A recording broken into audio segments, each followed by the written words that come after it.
Greetings, everyone, and welcome back to another episode of Plan B Success.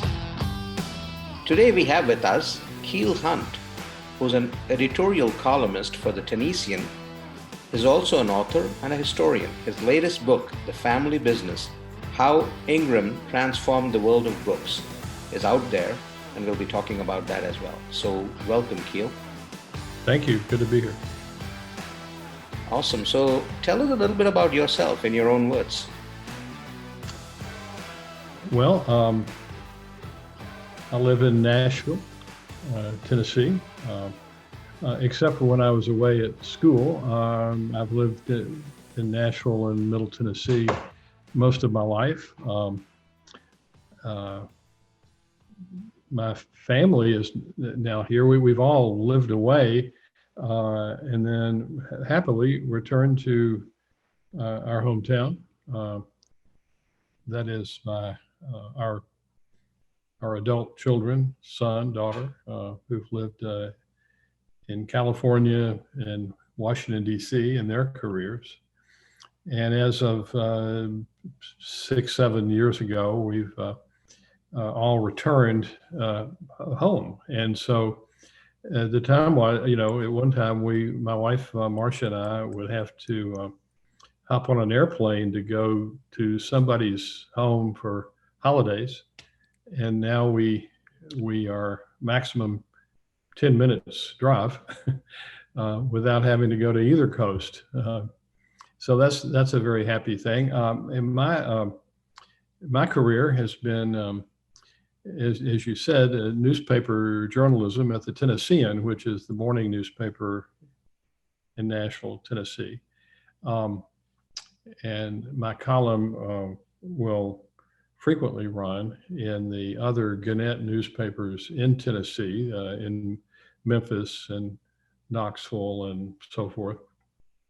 And but I've come back to that as a columnist when my first book was published in 2013, and there have been now 2 books since then, total of 3 published, and so it takes me very happily back to some early aspects of my career in journalism, and which is very pleasurable. I get to learn a lot about different people and periods, and what I've written is nonfiction, similar to daily print journalism, and so I've just enjoyed how my education has continued in this way about life and culture. Now, you've studied journalism. You've been a reporter. You've been an editor. You've been a research director, speechwriter for political campaigns and such as well. You've kind of seen the evolution of journalism over the years, from print media to digital print media right now. What's that journey been like, and what do you see as some of the major changes that have occurred over the years? That's a great question, Rajiv. There's certainly new technology, and which has continued to evolve, arguably as journalism has ever since Gutenberg and the innovation of movable type. So the technology has changed with new platforms, we'll call them. But on another deeper level, it's interesting to me to realize that journalism, reporting the news, is still very much the same job, the same exercise. The best newspaper reporters and editors now, you may read what they produce on various screens like this one, or on your phone. But how they got to the point of having a story to tell in many, many respects is the same task, same job, involving the development of your sources of information, just like we're doing here, the interview process is still very much the same. Now, some of the, particularly electronic media, shorter, briefer. There's not a news story may be 7, 8 paragraphs, and I've always, favored the long form. Whether it's a long article in a magazine or certainly a book. And I'm impressed with anybody who does that. One of my favorite courses in school was, thinking back, was a course in magazine writing, which is certainly a magazine piece is typically longer form than a newspaper story, particularly today. But that was a very helpful course to me. My professor at Northwestern in the Medill School of Journalism was John Bartlow Martin, and he had been the biographer of Adlai Stevenson, Governor Senator Adlai Stevenson in Illinois, and very adroit in the long form story. And both he and his course made a big impression on me, and I've never forgotten that. So in many ways, the formats, the platforms have changed and evolved, and I have no doubt they will continue to. But the basic job is the same: gathering facts, information, trying to be true to your sources and your purpose, and then only how that story is eventually read or consumed, we would say, superficially changed. Now, how was your career as a research director and a speechwriter for Lamar Alexander, during his bid for governorship? How was that different from that of being an editor of a newspaper? Right. Well, in a couple of important ways, I'm thinking. For one thing, in newspaper work, you have to be very determined and clear on how your job is not to take sides. I mean, there's a whole other realm, called advocacy journalism or advocacy report, and I appreciate that. But in the main, whether you're a brand new reporter covering the police department or the school board or the local election commission, your job is to really get a feel and tell all sides of a story. We used to say both sides of the story. And as reporting has evolved, we know there are in many cases more than two sides, not just a pro and con. There are different gradations and subtleties. But and even in terms of hard, we will say hard news reporting. And so you want to be fair, you want to be balanced. I mean, say, for example, you're covering a local labor dispute, a strike, where clearly there's a management side, there's a labor side of the story. And actually, that's very good training, where those stories occur. Good preparation for understanding, well, there are just not just two sides, but there are two interpretations of the same set of facts in many cases, and understanding the subtleties, as a part of your job as a reporter and as an editor. When I made the transition in fall of 1977 to I left the Nashville morning newspaper staff and joined the campaign staff of Lamar Alexander. He was running for governor, as you say, and was elected in 1978. And later in his career, he was elected to the United States Senate, and he just left office after 3 terms. in January of this year. But one of the first things I realized, on some level, objectively, I knew, this would be different set of tasks.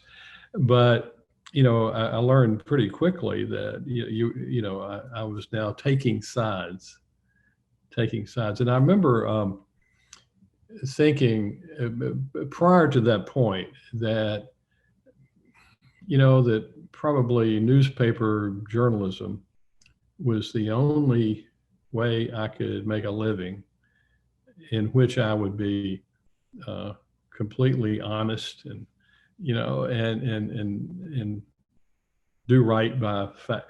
Well, but the fact is that was not true. I mean, there are different ways to make a honorable living in our culture, and politics and policy is important work too. And I remember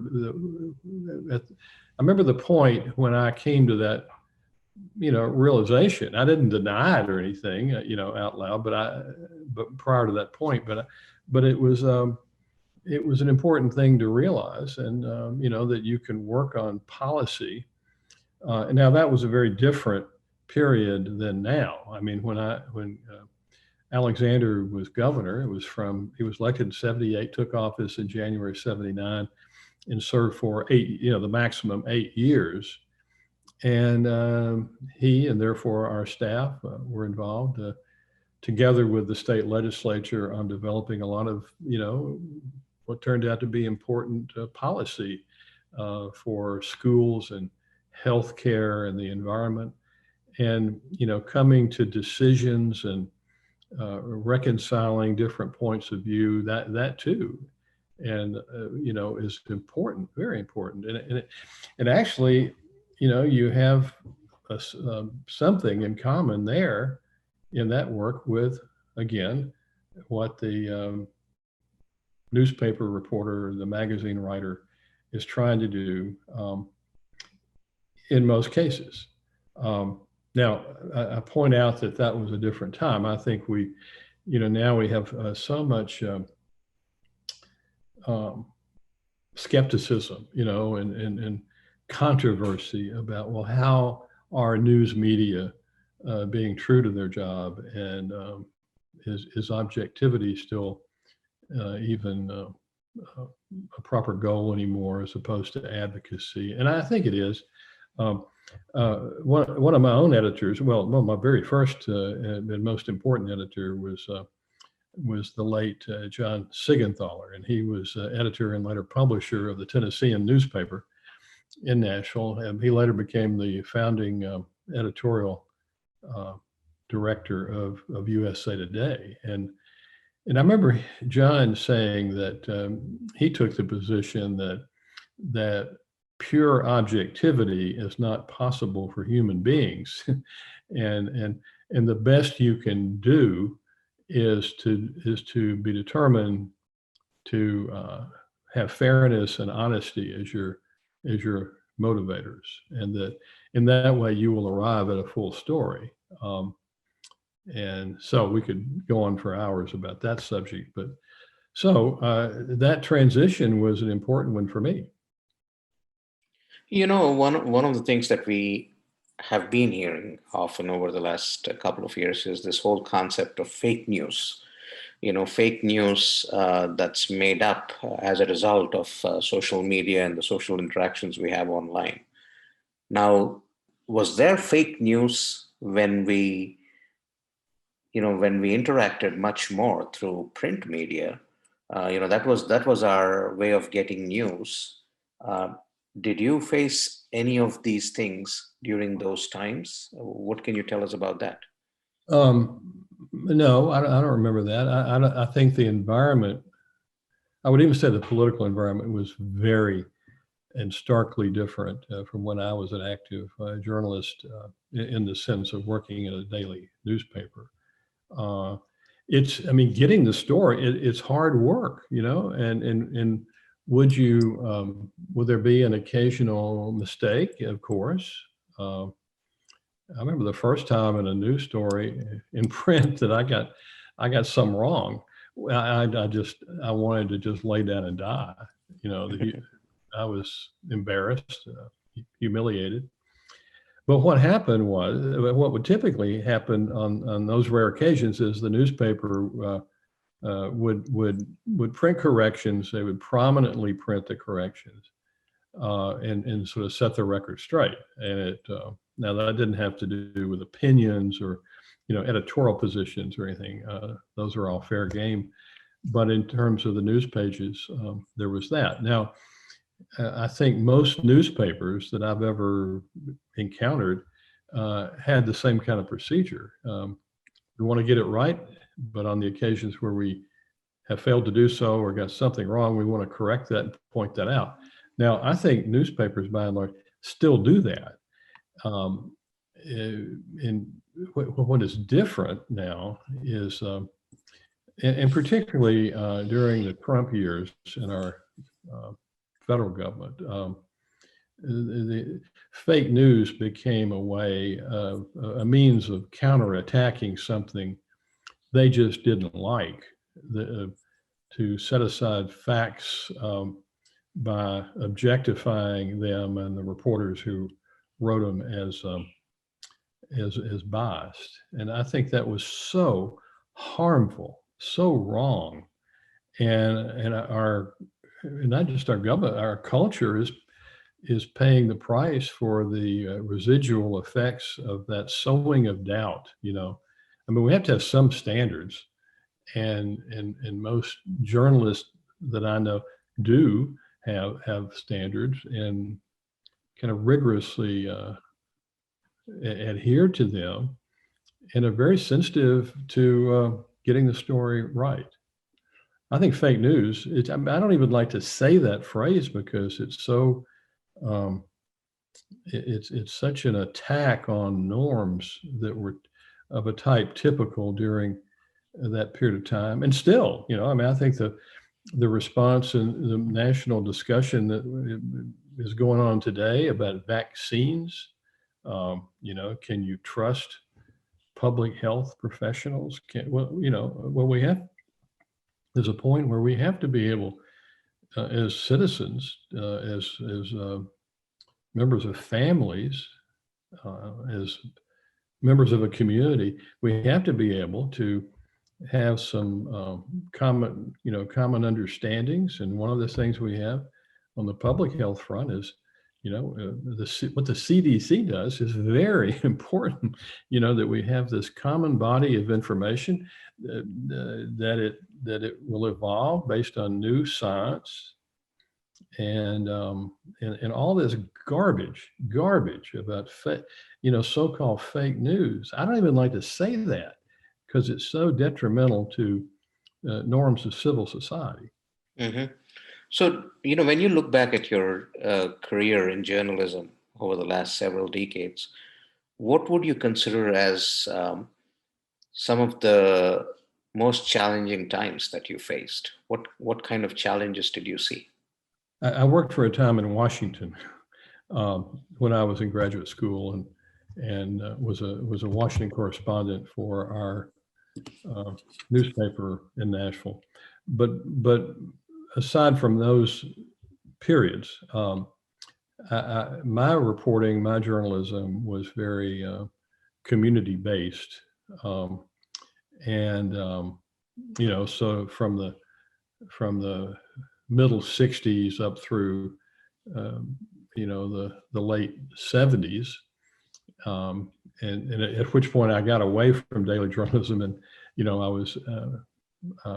I made my bread, in the political environment, working with Governor Alexander, but later returned to the reporting and the writing life as a columnist and a blogger and so forth. But during my reporting time, some of the issues that were, you didn't have to be in Washington, D.C. to understand the gravity of issues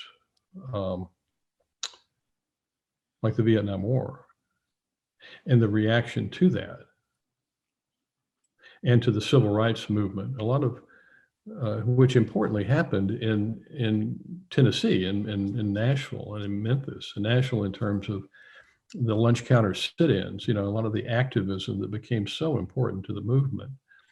And so, and then there was the whole political transformation of the South that began, I kind of link it back to 1964, but all these other things, the war, the reaction to it, the desegregation, reaction to Brown versus Board of Education, Supreme Court, those were all playing out in actual communities. And so, and even up, as late as the early 70s, of course, the Vietnam War did not end until 75. But prior to that, in terms of race relations, implementation of school desegregation was now playing out in terms of court rulings that required crosstown busing of students. And that became very just profoundly, it was important, but profoundly disruptive of cities and communities. And so I covered a lot of that together with other, colleagues on the Tennessean staff.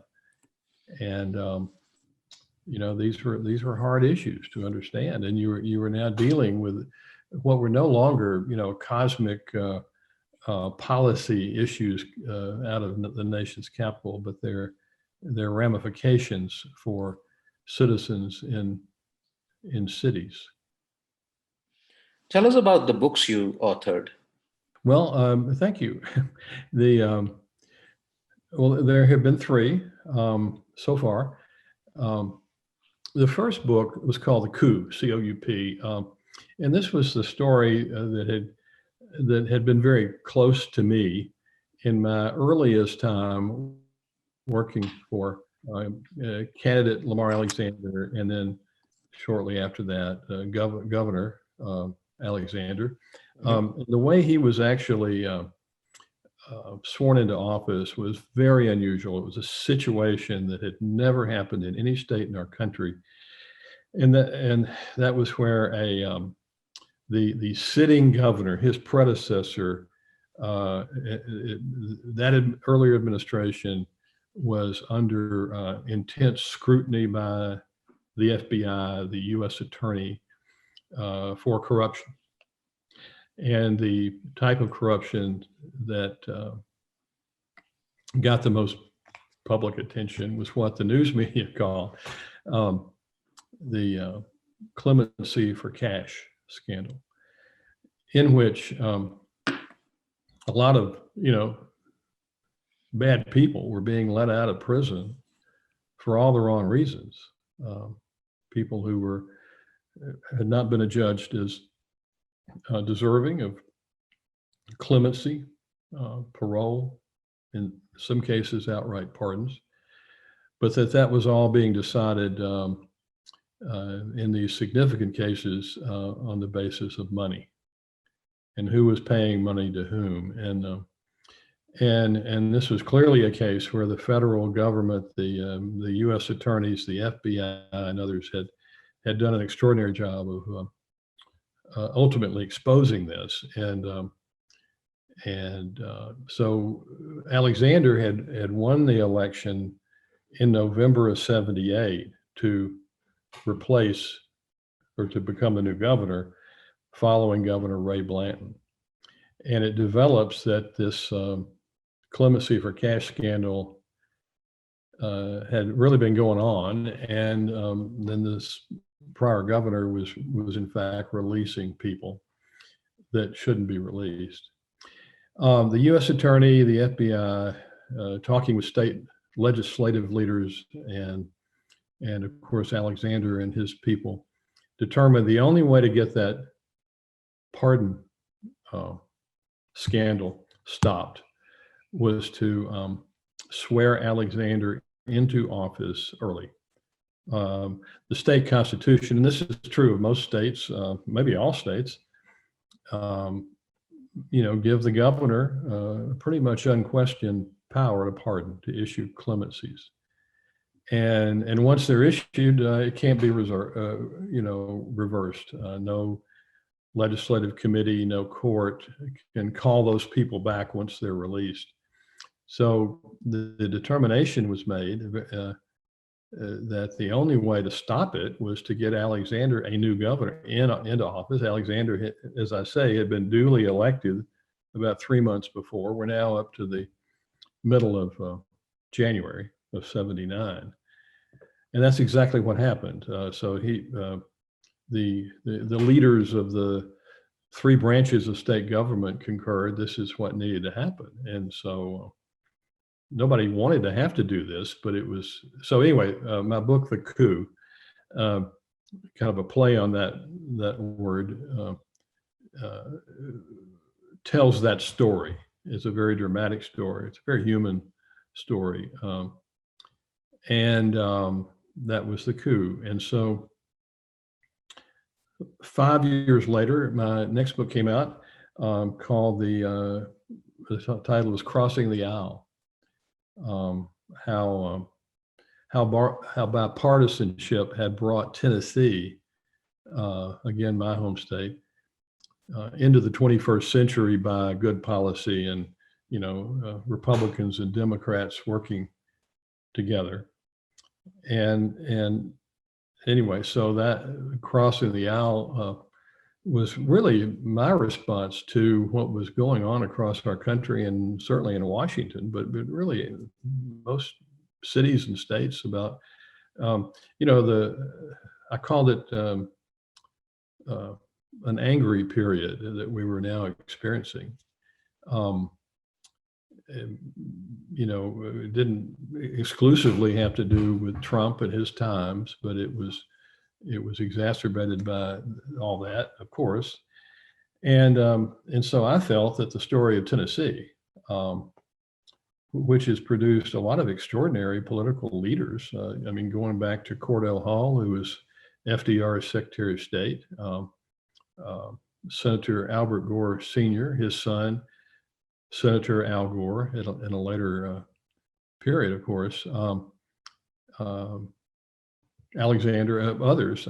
Tennessee has produced some extraordinary public officials, and so crossing the aisle, turned out to be well reviewed and well received, and I'm, which pleased me because I thought it was an important story. So it was published right before the election, 2018, and that's turned out to be not only an important election, but it's still controversial among some sectors, right? So anyway, then the third book, which is just now out, published just in this past month, it was called The Family Business, and I took a real turn there because what I like to think of is the stories I've liked to write. I've enjoyed writing in long form. Are really stories about our politics and our history and our country and our culture. And so this, The Family Business, is the story about how a very quiet company based in Tennessee became one of the most significant media companies in our country, if not the world, that you may have never heard of. And that is the Ingram.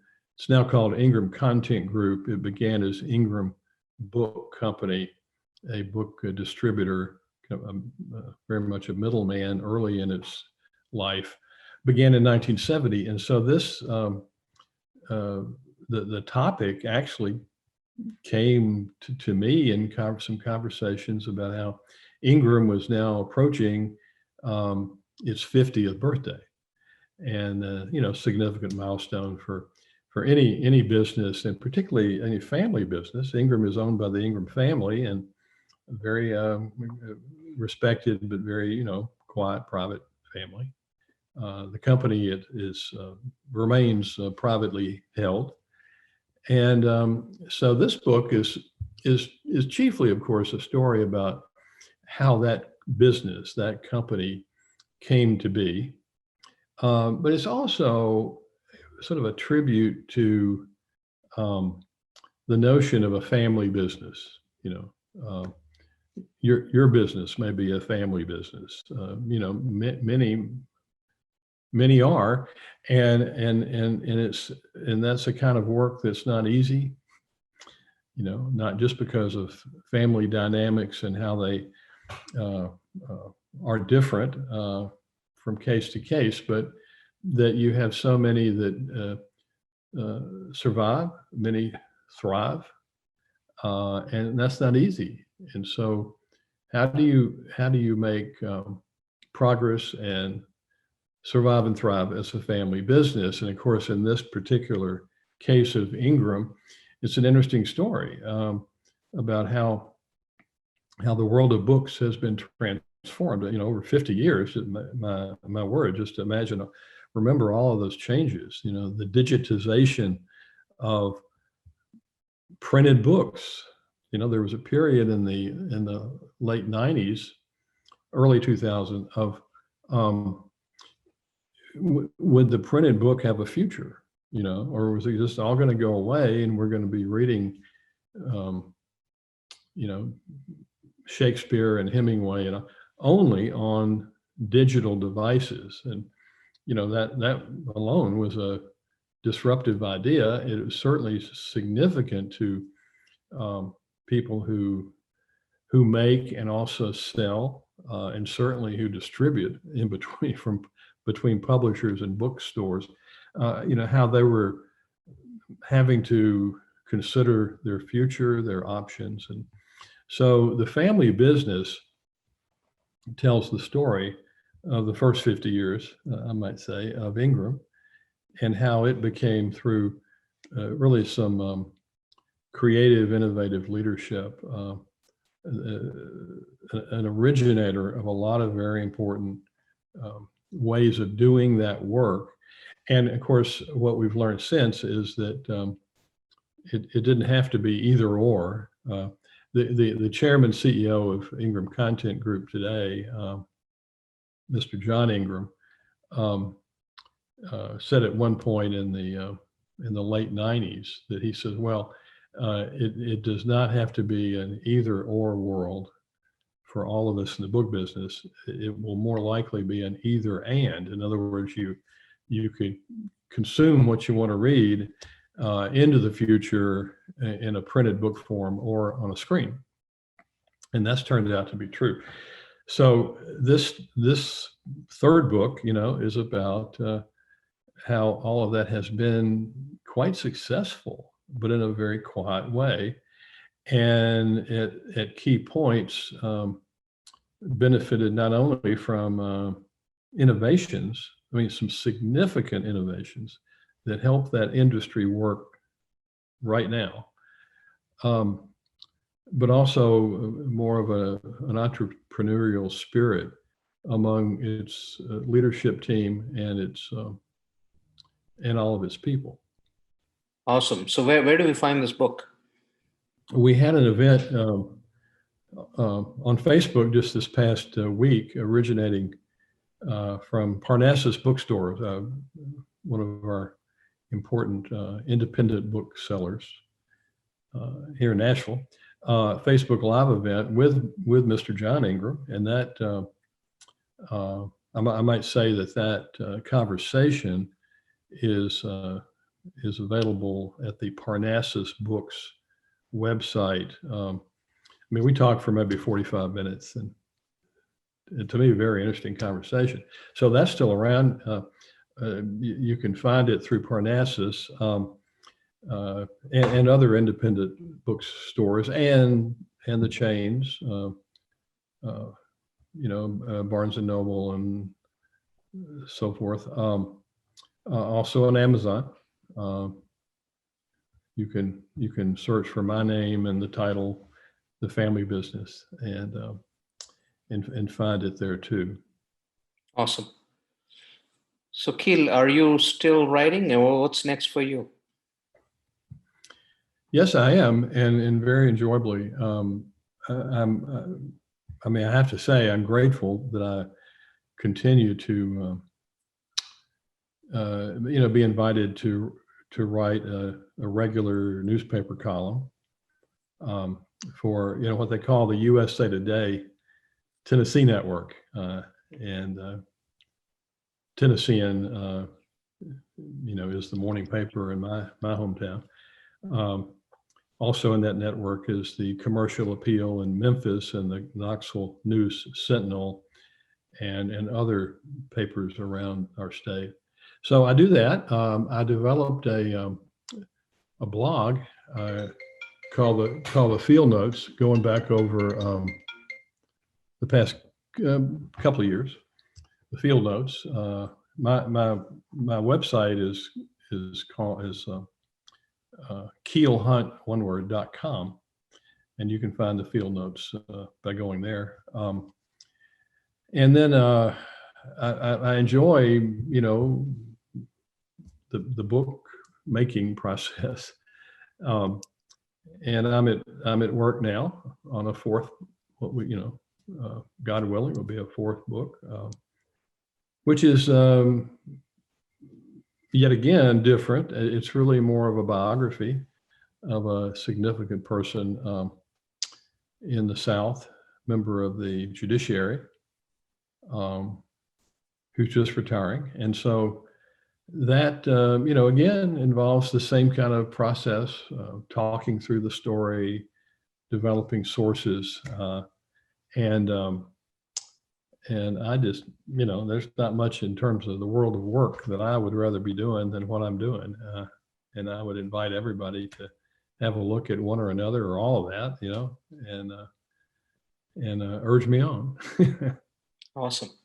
Well, Keel, it's been a pleasure talking to you, learning about, your career, your background, as well as the books that you wrote. I'm sure the audience will check out your website and you'll see interaction on the Field Notes. Thank you for joining us today. Thank you for sharing your story. And thank you for sharing about the Ingram book. Well, yes. And thank you, Rajiv. I just want to say that I think you're doing a very important work with your podcast, and you're helping reveal parts of our culture and how people go through changes and personal evolutions. And these stories are, in many ways, the most important. Absolutely. Thank you very much.